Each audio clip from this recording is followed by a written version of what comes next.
Tiens. Voilà quelqu'un. Bonjour à tous, c'est David Torrid. Il y a quelques temps, YouTube m'a proposé une vidéo de Kev Adams. Alors déjà, comment osez-vous dans ma vie de roi, je n'ai jamais vu tel journée.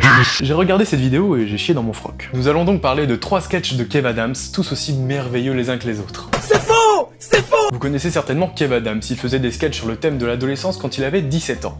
Interrogation d'histoire surprise. Que pouvez-vous me dire sur Trotsky?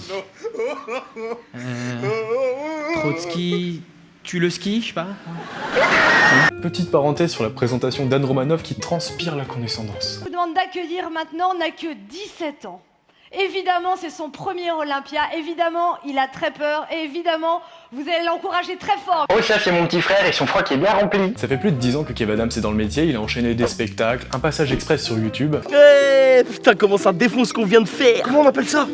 Un cheval jacking, ma gueule! Une série, des films et maintenant la radio. On est en train de faire un jeu qui est exceptionnel que vous pouvez faire chez vous à la maison, ça s'appelle le Clash Clash. C'est très simple, on s'envoie des gros clashs dans la tronche. Mais il y a un an, il a pondu quelques sketchs pour les réseaux sociaux visant à faire la promotion de son dernier spectacle. Soit 10 ans. Et laissez-moi vous dire qu'après 10 ans à écrire, jouer et produire, le résultat est excellent. Bah non. Sinon je vous en parlerai pas, vous êtes trop con. Avant qu'on rentre dans le vif du sujet, je tenais à vous dire que Kev Adams ne me fait plus rire depuis que j'ai mon brevet. C'est donc une analyse très biaisée que je vais vous fournir. Mais une analyse sexy. Écoutez, docteur, j'ai un gros problème physique. Ah bon? Ouais. Mais quel est-il? Je suis trop beau. Je suis trop beau. Mon but, c'est d'être humoriste. Et avec ce physique, je ne fais rire personne. Alors on a une amorce de sketch plutôt enquêtière. 4 sur 10. Le héros est beau, donc il n'est pas drôle. Mais je suis sûr qu'avec ce physique, vous êtes très drôle. Allez-y, faites-moi une blague. Bon, allez, une comme ça. Hein. Que dit un oignon quand il se cogne? Aïe. Et je me retenais de pas me chier dessus, quoi. Déjà le sketch insinue que je ne suis pas drôle. Alors écoutez, moi j'ai pas mal de petites possibilités hein, que je peux vous proposer. On va avoir pas mal de différents prototypes. Là par exemple dans les oreilles, par exemple, je pourrais vous proposer des oreilles comme celle-là. Waouh, ok, intéressant. Et puis dans le nez, je peux vous proposer des choses comme ça aussi, dans le nez. Voilà, c'est le nez qu'on fait en ce moment. Et c'est marrant parce que il a des grandes oreilles et il a un gros nez lui. Vous inquiétez pas, si vous trouvez pas ça drôle, on vous dit que c'est rigolo. Voilà. Très rigolo. Bon après voilà, regardez ce que... Docteur, c'est ça que je veux. C'est ça que je veux, docteur. Il a fait un choix mystère qui a l'air de choquer le chirurgien. Et on essaie de nous mettre un suspense pendant 1 minute, mais ça ne fonctionne pas. On sait pertinemment qu'il va se changer en quelque chose de moche. C'est ce à quoi on s'attend. La chute va-t-elle être surprenante? Oh non. Comment vous vous sentez? Oh. Vous avez mis le paquet, là! mais c'est drôle parce qu'il est moche là, putain. Il refait donc la blague de l'oignon parce qu'il est devenu drôle, parce qu'il est moche. Je rappelle. Allez-y, faites-nous une blague. Eh ben, c'est un oignon qui se cogne. Et il dit... C'est pas fini. Et il dit... Aïe! Non, c'est pas drôle en fait. Il est trop moche là. Et à la fin du sketch, punchline. Avec plaisir. Ah, bon, l'Olympia! Ah, brave type. Voilà. Donc le héros vient, dit qu'il veut devenir moche pour devenir drôle, et il devient moche, donc il devient drôle. Il y a pas de blague en fait. Non, il y a pas de blague en fait. 10 sur 10. En plus, c'est étiré pendant 2 minutes 35 alors que la blague elle marche en 10 secondes. Il y a pas d'autre vanne que moche égale drôle, qui est une loi universelle au collège. Mais je veux pas parler de mon dépucelage. Alors on peut se dire qu'il était entre 2 gros projets et qu'on peut pas être à fond tout le temps. Voici un autre sketch. Le voilà. Salut Mathieu, l'agent de Kev. Salut Mathieu. Mathieu. Salut. Comment tu vas? Lui c'est Mathieu, il a déjà été condamné pour haute traîtrise, il adore Will Smith et il a mangé son 2e enfant. Comment ça va? On va vous montrer la fiche de à la 3. Voilà. T'as vu ça? Là ça claque hein. Ah ouais. Là ça claque. Alors, Au bout d'une longue minute, résumons l'amorce du sketch. Kev Adams n'est pas sur la fiche du film À la 3 dont il est le héros et les personnes autour de lui font comme si de rien n'était et tentent d'éluder la question. Donc Kev se rebelle. Y'a un qui te choque? Alors, si. Bah oui, les gars. Moi j'aime beaucoup ce bleu nuit, ce blanc, Oui. c'est très... Je m'en bats les couilles, en fait, que ce soit la même chose que la fiche du 2. Je suis pas sur la fiche, là. Y'a que moi que ça choque. Je n'y suis pas sur cette affiche. Kev, il est pas dans un sketch là. Il a passé une sale journée. D'ailleurs, à la fin du sketch, il tue ce mec. Hey. Et là, je commence à avoir des petites douleurs au ventre. Le reste du sketch, c'est Kev Adams caca. Donc moi, je suis pas moderne.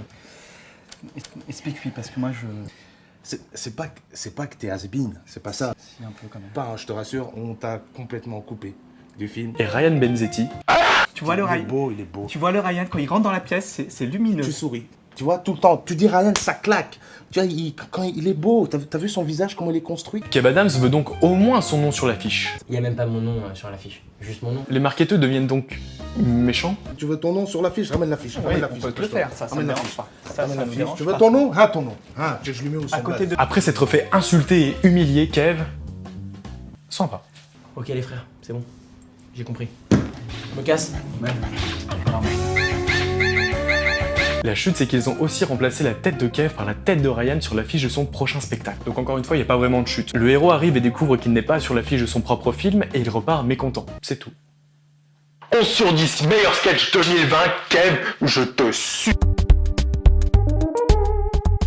Vous vous demandez pourquoi je ne passe pas le sketch en entier. C'est parce qu'il fait 4 Putain, 2 minutes. Et non, je vous parlerai pas de mon dépucelage. Ce sketch est bien mieux que le précédent, parce qu'il y a des blagues à droite à gauche, mais qui sont trop répétées. Les codes d'aujourd'hui. Les codes. C'est des codes. C'est des codes. Ben j'ai tout lâché dans le froc, hein. Mais bordel, le sketch fait 4 minutes. Alors on peut se dire qu'il était entre deux gros projets et que... ta mère. Le sketch suivant est une vraie pépite. J'ai vraiment rigolé. Mais non, c'est pas vrai. Je vous ai menti. Vous êtes vraiment trop.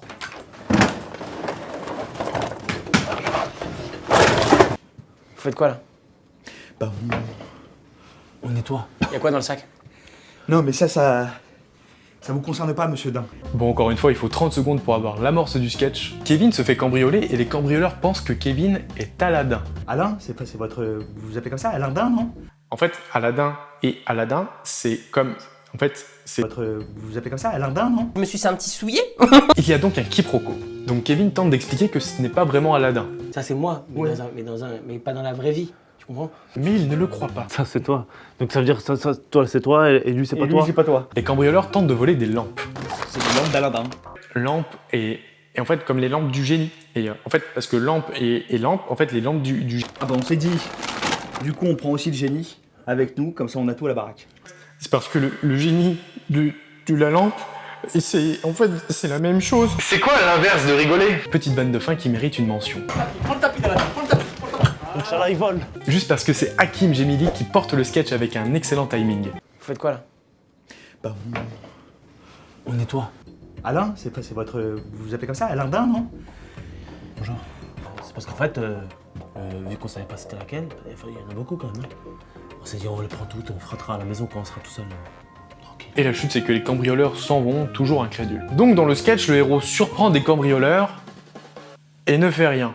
Il n'y a pas vraiment de chute ou de résolution. Si Kev n'était pas là, on aurait pu faire le même sketch avec les mêmes vannes et ça aurait pris moins de 30 secondes. Dans ce sketch, il y a aussi un gros problème de ton. Kev Adams a encore passé une sale journée, on dirait qu'il est dans Tekken. Quoi? Tu m'appelais comment là? Dans Taken.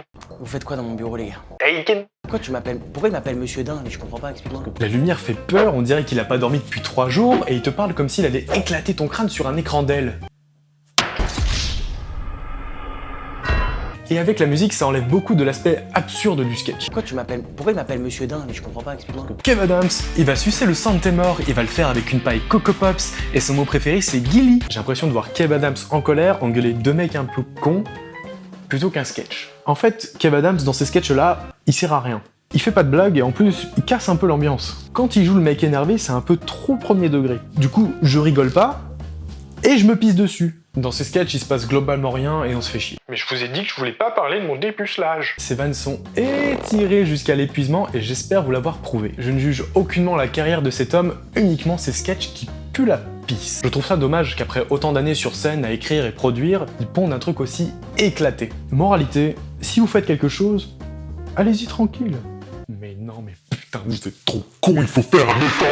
David Torrid, il fait des cam shows payants sur MSN, il adore quand les gens s'abonnent et il est en liberté conditionnelle. Merci d'avoir regardé cette vidéo, n'hésitez pas à liker, partager et surtout à vous abonner. J'adore ça. À la semaine prochaine. Adios.